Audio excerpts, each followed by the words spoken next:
We are currently in the Easter season, and as Good Friday and Easter Sunday are coming up this weekend, it is a time for many of us to get together with family and friends, celebrate Easter, and enjoy good food and baking. For many Winnipeggers, the word baking immediately brings up the thought of Tallgrass Prairie Bread Company and their delicious cinnamon buns. Known for their homemade, locally sourced ingredients, Tallgrass, over the more than 30 years it has been around, has become a Winnipeg icon. Every bit as much a part of Winnipeg as the BDI, Confusion Corner, Portage and Main, and the Mint. So as we were getting ready to sit down with family and friends for Easter meals, it seems only fitting that we welcome back Tabitha Langel, co-owner of Tallgrass Prairie Bread Company, back into our Classic 107 studios. Hey, Tabitha, it's nice to have you back. Thank you for the warm welcome. Mm-hmm. It's good to be back, especially this year. Oh, yeah, absolutely. How are you, and how does it feel getting ready for Easter without the cloud of the pandemic hanging over your head? Quite a shift, isn't it? Mm-hmm. Yes. In a way, the pandemic is still with us in terms of we all changed. It changed us. There's now, society has altered. There's divisions that weren't as strong before. Mm-hmm. But I feel like the overriding energy is one of joyous togetherness. It's just so special to be able to get together, to feast. Uh-huh. And I think this will be the best Easter in a long time for all of us. Mm-hmm. It's been since 2019 that we've have been able to really get together. Mm. A mighty long fast, even for Lent. Yes. Now that things are more back to normal and everyone is sort of back to business, how are you feeling about spring and the equinox? I know in our previous conversations, spring is very important to you. Can you talk about that a bit? Well, I think first I'll say something about spring and Easter. I think spring is in many ways the most exciting time of the whole year for all of us, mm-hmm. because it's a celebration of rebirth, the greening power of the universe. Mm-hmm. We've been through a long winter, and it's just a time when we sit up, take note, the light returns. It's incredibly precious after the long winter and the cold, especially in our climate. But I think years ago, I was in a lecture and the sociologist told me something that I've never forgotten. Mm-hmm. There is no major world religion that does not have a religious spring celebration. Right. For Christians, it's Easter. Mm-hmm. For our Muslim community, it's Ramadan. Jewish people, Passover. You could go on and on. So one of the things I took away from that is all of these festivals are really based on the Earth year. Mm-hmm. Easter was celebrated long before Christianity came. And it was exactly that. The equinox, the earth is changing, shifting. So I feel if we want to celebrate, let's look at the earth. What's happening? Keep our eyes open. The buds are getting bigger. So Easter means to me a tremendous, exciting opening up. Mm-hmm. And one of the things that all of these faiths have in common, that there's also built into this incredibly joyous season a solemnity of reflection. Right. Let's reflect. Where do we need to change, realign? Mm-hmm. And so there's fasting, there's reflection, and there is do good deeds, commit acts of kindness. And this year, I think we should also consider acts of environmental kindness. Yeah, and really listening to what the earth is telling us. Let's listen to what the earth needs and is asking and giving us. And yeah. Mm-hmm. For you, I know Easter, it's not an occasion, it's an actual season. For you, I know it starts at the beginning of Lent. Yes. For you, when does it end? We usually end it with, we observe the Orthodox Easter. Because in Winnipeg, it just seems, and this year especially, with the Ukrainian community, we both the saffron bread and the Pascha are very much beloved in that community. So we always feel we should honor both Easters. So, but I think it is really important to keep the Easter or greening awareness of the universe, not just for one day. Yeah, yeah. And it means something. The chocolates and the Easter bunnies and eggs too. An egg is the oldest religious symbol on earth.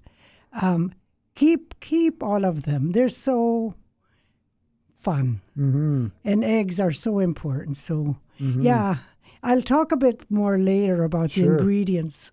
Sure. Of the different things, yeah. One of the things I noticed that you've brought in is little bags, and you're making them available to customers as well. Can you talk about the little bags and why Tallgrass makes them available? I'm glad you're starting with that as far as baked goods go. This is something there's no money attached. We don't make a penny. In January, when no one is going to eat anymore, we start making Easter baggies, and we do it so that people can experience the miracle of grain and wheat and plant, because that's the other thing that's every spring festival has. It's time to plant from last year's seeds. The plant may have died, but did it really? When it'll come again? Yeah. So we want, and then children absolutely love it.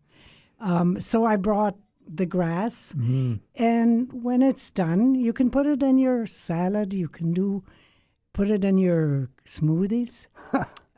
You can cut it 3 times; it'll come back, and then just send it back gently to the earth, and the earth will receive it. So pick up a baggie.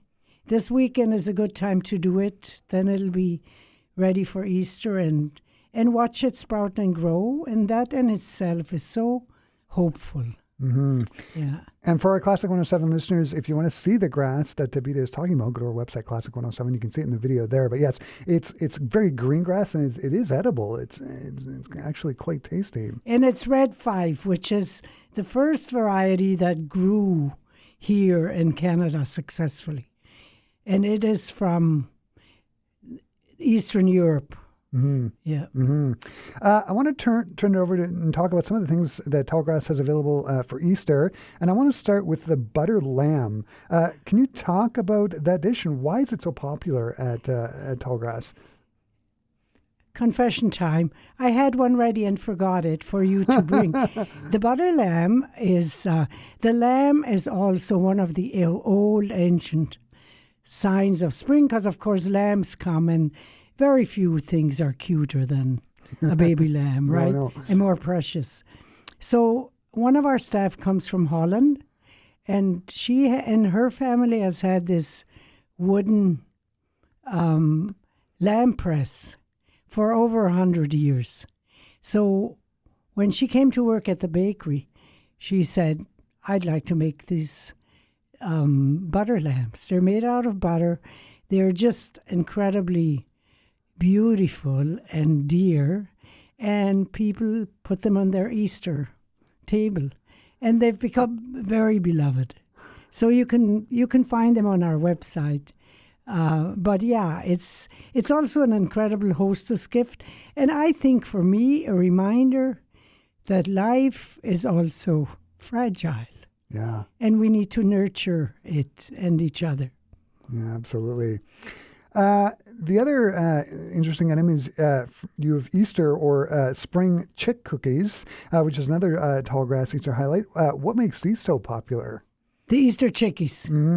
I couldn't even bring any. We were out at the Forks. I think, again, it's the egg and the chicken. Yeah. Eggs are so life-giving, and I think even the very poor often can keep a few chickens, and chickens lay and lay and lay. It's just a generosity, again, of the earth. And again, it's spring. I grew up on a farm, and baby geese, baby chicks, baby ducks, and they are beyond cute. and so these baby chicks are just a yellow color from orange rind and decorated with the feet of chocolate and they're just very dear. And yeah. Sounds great.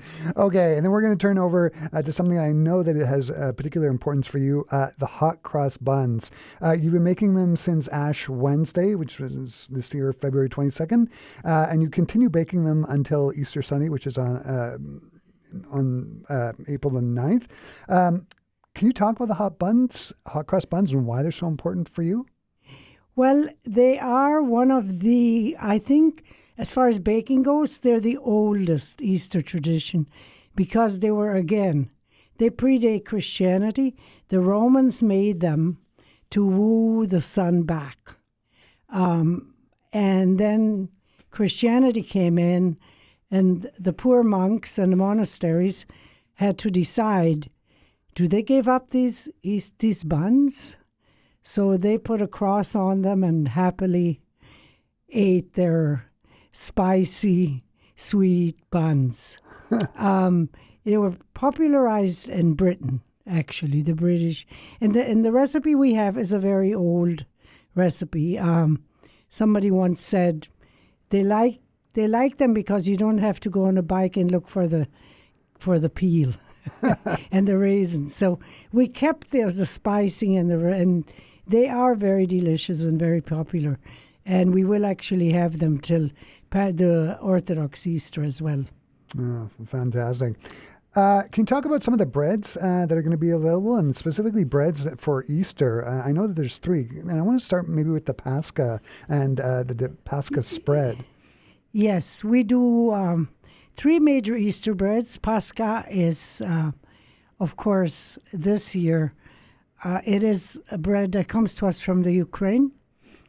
And the spread, so you have to imagine all of these Easter breads,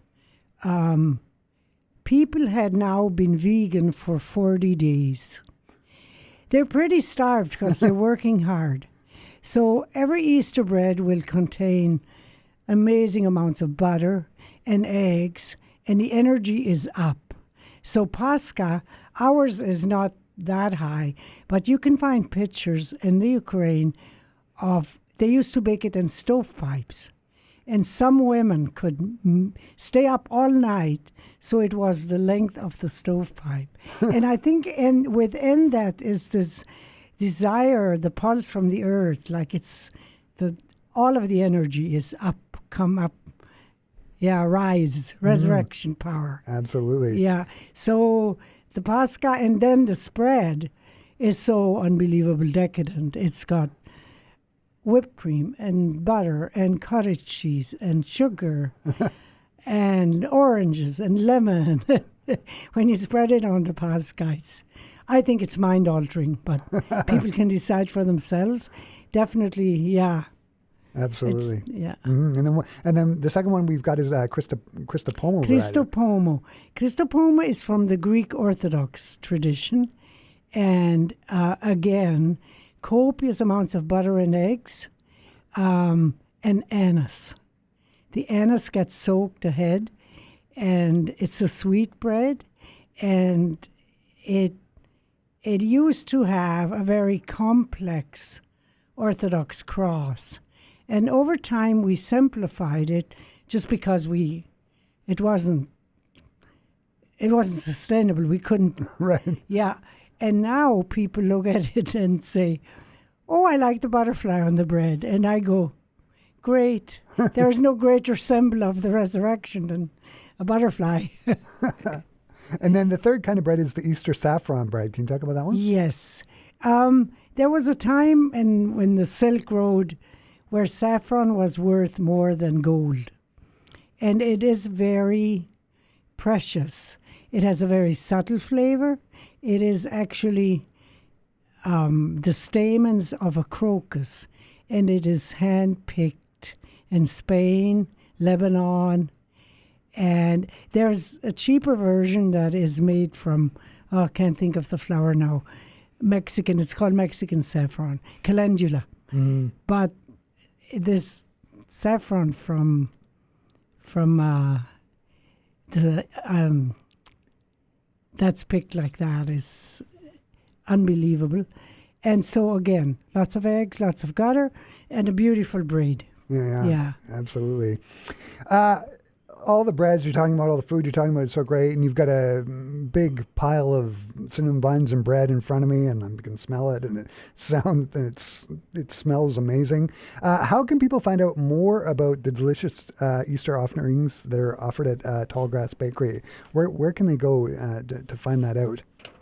I think the first the website, tallgrassbakery.ca. There's a Tallgrass Facebook page, and we also have an Instagram. I would say look at the website, get the hours, call ahead to order, because there is a run on these products, and even on croissants and all the product. Best to order ahead. We do also offer delivery.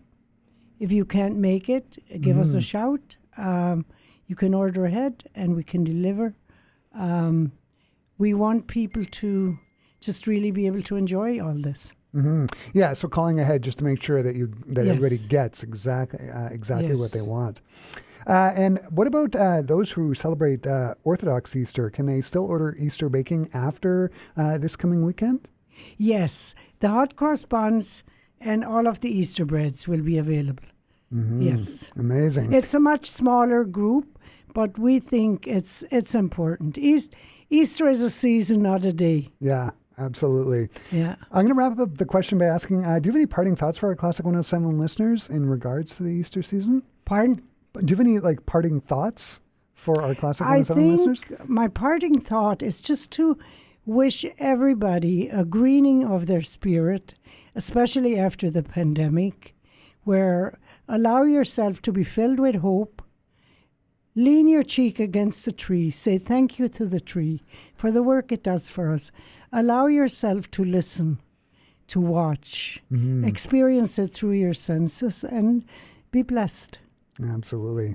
Yeah. Tabitha, as always, it's been so great having you back here in person. It's always great when you stop by and talk about the spring and talk about this season of Easter and baking. Thanks so much for taking the time to talk to me today. This has been a lot of fun.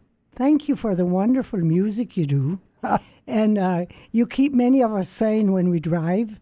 And also a big thank you to Winnipeg community for helping us do what we do, support the farmers, and trying to do this in an environmental friendly way. Thank you, Winnipeg. Yeah. Leave it there.